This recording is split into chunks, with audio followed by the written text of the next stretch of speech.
The police had their guns drawn on my 16-year-old son while he was placing flowers on his brother's grave. One moment, Nathan was kneeling, his shaky hand resting on the flag-draped box in our garden. The next, a voice bellowed, "Get on the ground!" And half a dozen officers stormed in like it was a raid. All because our neighbour Susan reported a suspicious boy with a shovel and weapon doing something cult-like on HOA property. She didn't realise this wasn't some backyard ritual. It was the burial of my eldest son, a decorated veteran who died overseas. And she had no idea the woman holding back tears by the roses, walking calmly toward the officers, was the United States Attorney General.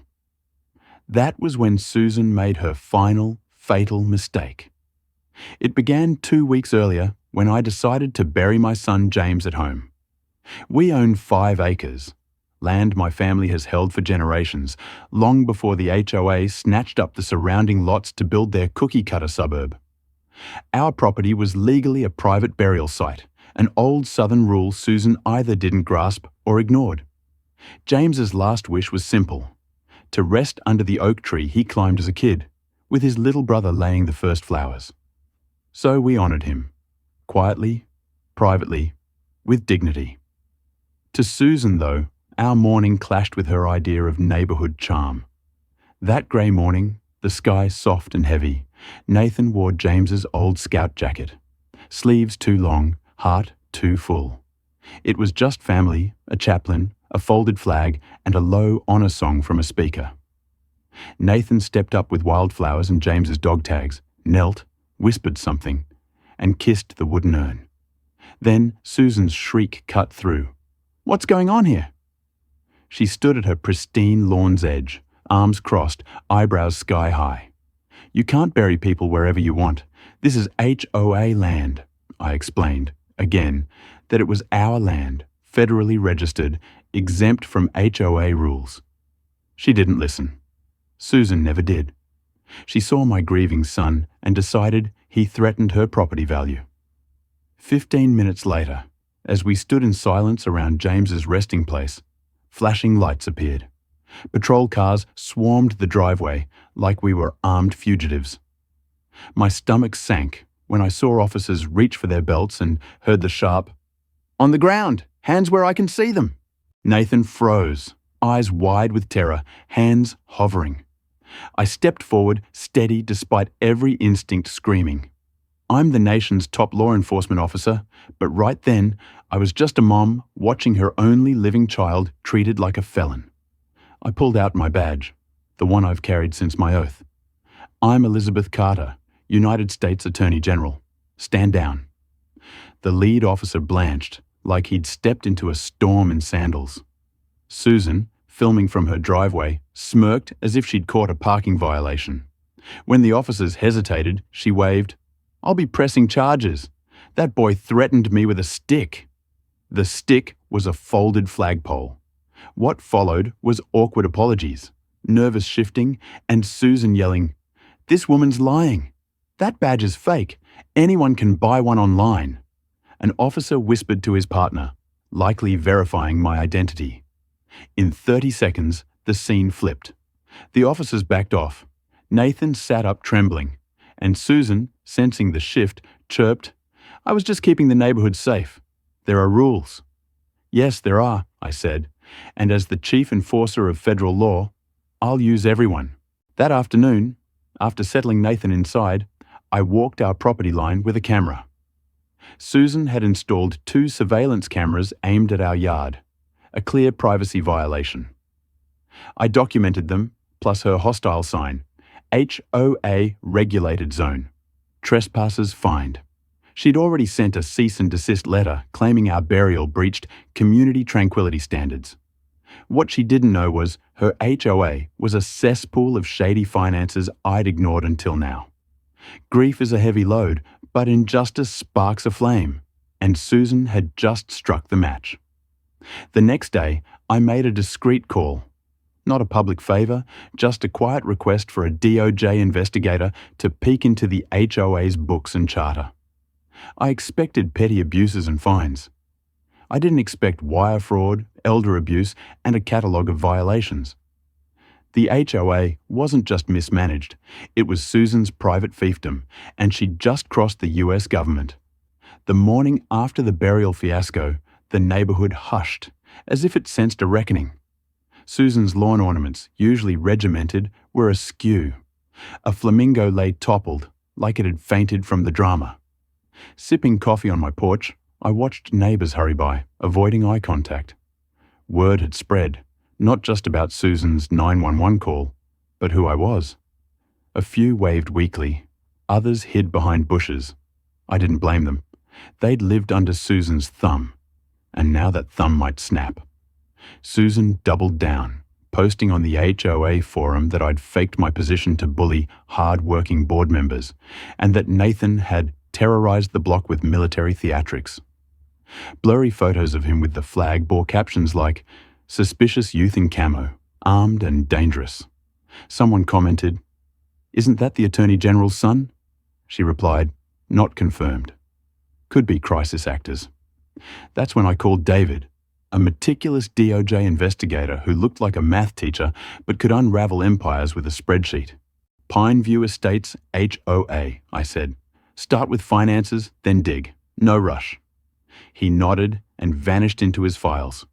Meanwhile, Susan called an emergency HOA meeting, handing out flyers in a visor and windbreaker like a campaigner. "Community safety and standards under attack," they read. When Nathan and I arrived, heads turned like we'd stormed in. Susan, gripping a mic, faltered but pressed on. "We need to address property misuse for unapproved events. An unauthorized funeral last week involved flags, weapons, and minors in distress." I raised my hand. "Our land's exempt, on file since 1979. She smirked. "Anyone can file something. Doesn't make it legal." Nathan opened a folder and read, "State exemption for family cemeteries. Notarized deed predates the HOA by 20 years. Federal protections for military burials." The room hushed. Someone whispered, "Oh, wow." Susan pivoted. "It's about noise, flags lowered without permission, and emotional impact." "So grief needs a schedule?" I asked. Flustered, she called a vote. Pre-approval for ceremonies, burials, memorials, flags, gatherings over 4. 2 hands rose, hers and a crony's. A voice piped up, "We didn't know we could ignore her." Laughter broke the tension. Later, David called. "You'll want to see this." His files exposed thousands in unexplained HOA transfers, catering, fake landscaping payments, wires to Susan's PayPal for community enrichment. Worse, she'd hired a firm to hide cameras in birdhouses and mailboxes, streaming footage to her laptop, spying on neighbours, even kids. It wasn't just nosiness, it was criminal. I let the rope tighten. Susan hid behind sunglasses and a cap as neighbours swapped stories of her finds, one for an umbrella's disruptive shadow, another for excessive tail wagging. Nathan tended James's grave, planting flowers and building a bench, his hands steadier. Susan unravelled, posting about government spies and claiming James's flag disturbed wildlife. She found a dead soldier, proof she'd lost it. Her descent was swift. She stuffed mailboxes with absurd fines, $1.75 for reflective wind chimes, another for laughter after 9 p.m. Neighbours winced. David uncovered hidden mics in trail stones and cameras in bird feeders, stored on Susan's encrypted drives. She'd faked violations, like dragging out trash bins during vacations for photos. I met the police chief. "She buries us in complaints, fence disputes, holiday decor." I handed him a folder. "Operation Sparrow," he muttered. "She's done." Susan sent a cease and desist to the DOJ, calling it harassment and underlining sovereign community. David got a warrant. I planned a public HOA meeting, projecting Susan's fraud, transfers, footage, fake citations. Neighbours erupted, sharing tales of her tyranny, fines for overgrown hair, or a clashing red car. That night, agents seized her gear. Charges loomed: wire fraud, privacy breaches, elder abuse after she exploited an elderly neighbour's funds. Susan sued me for emotional distress. In court, her lawyer Gary, a sovereign strategist, bumbled about corporate America. Her suit, typos and all, claimed I'd terrorized her. The judge, unimpressed, let Nathan testify. He spoke of losing James, the police, the humiliation. Susan objected, manipulative. But the judge snapped, he's burying his brother. You're whining about mailboxes. Susan ranted about anti-HOA operatives, tried submitting a blog as evidence, and was removed and fined. Her suit was dismissed with sanctions. That afternoon, she was indicted. Wire fraud, surveillance, harassment. The HOA dissolved, its office vacant. Headlines blared, suburban tyrant indicted. Susan was arrested sneaking out with suitcases and a Queen of Order mug.